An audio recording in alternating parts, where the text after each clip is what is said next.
Right, so I'll start all over again here. I'll open an existing AVI file, load AVI. That will be the same that we've worked with before. Or you know what, why not change a little bit? This time let's go to sequence 1, which is a different one. There you go, just so we see a little bit of variety in the whole thing there. So this one has about the same number, a little bit less. This one has 224 frames. It has less detail in the video itself. In the foam structure here doesn't have many big, bright or dark spots. The impact craters, if we want to call them that, are not going to be that impactful. And nonetheless, we need to identify a section that we want to focus on. So a couple of things we can do. First of all, we've done that already. We can select an area of interest. For instance, this time we'll use the oval, and we say we need about this much at the very most. Now if it's a little bit off and we need to shift it sideways or down, use the control key, and as you drag around, instead of painting, you're shifting the alpha channel. So that's a quick shortcut. Just with the control key you get to move this around. Of course there's a couple of other ways. You can do the transform alpha. With that tool you can move the alpha channel just the same way. You can also scale it and rotate it.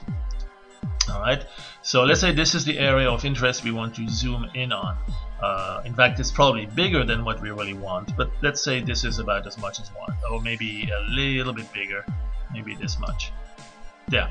Alright, so now we can easily crop to that. Crop to the selection, it will find the bounding box of that selection and crop to that.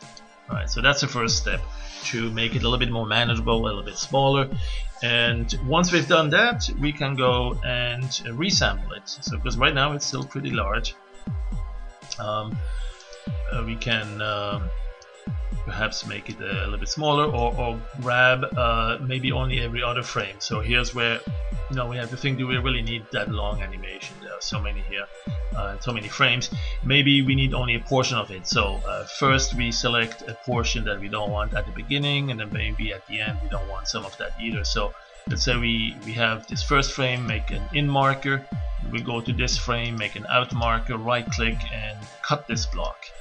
We have a block going from the in to the out marker, and we cut that out. Then we go and identify even more. So this frame is where we want to start, and let's have a look at this dude here, this dark bigger spot. Let's see when he makes a full turn. Maybe when he goes from the vertical down, make a full turn. Maybe we still have a few more that we need to cut. We want to have it go like this. At this point, one thing that would really help, oh look at that, the last one is actually where it's almost vertical there.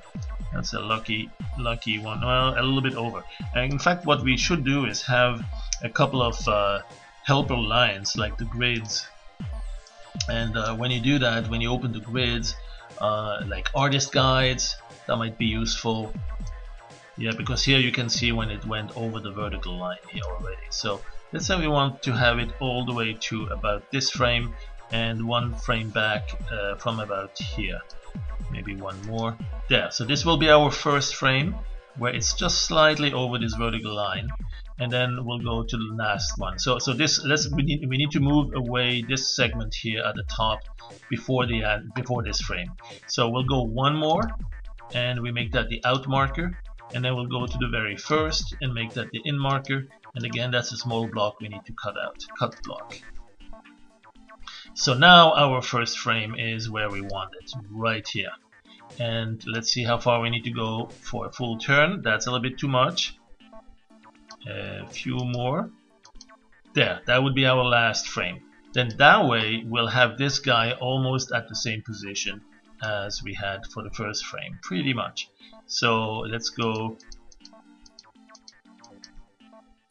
No, if we need it. So let's keep this one just for now. One over, that will be our in marker, and then go to the last frame, just a few more over, out marker, and right click to cut that block, just 3 frames. And so at this point we have an animation that should pretty much loop. If we go around like that,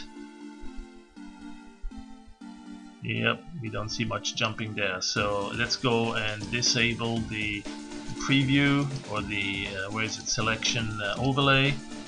Disable the vertical or the artist guides, and just play that to see what that does. So notice when this dark dude here comes back here, up a little jump, but it's really the whole frame that's jumping, so that's good. We can now also do a little bit of a fade transition from one to the other. We can blend these frames into each other. One thing we could do for that is simply right click again on the frame sequence and then do a time stretch, and that would be or make loopable also. Maybe first a time stretch to say we really don't need all these frames, we still have too many. 137 frames, let's say half of them, we only need half of those, and blend them together. Alright, so that will make it less jumpy as we cut things out. Transition those, and then also right click again and do a make loopable, in which we sacrifice a couple of frames at the end to blend them over the first frames at the beginning. And that should allow us to do a little bit of a rotation in which you can barely see when it's jumping from one to the other. It's doing a little bit of a blur thing, but not a whole lot. Right, so now we have an animation that's kind of loopable, that's perfect for our animated brush. And what we need to do is now select the portion we really want to keep here. There's still a lot of garbage around it we don't need. Alright, so what I'll do is I'll make an even smaller selection on my selection mask here, and again use the control key to drag this around and position it better, and go crop to that selection. And with that we should have, oh, we do have a little black edge on the bottom here that was not expected. We should be able to get rid of that. Let's do one more selection, perhaps something like so.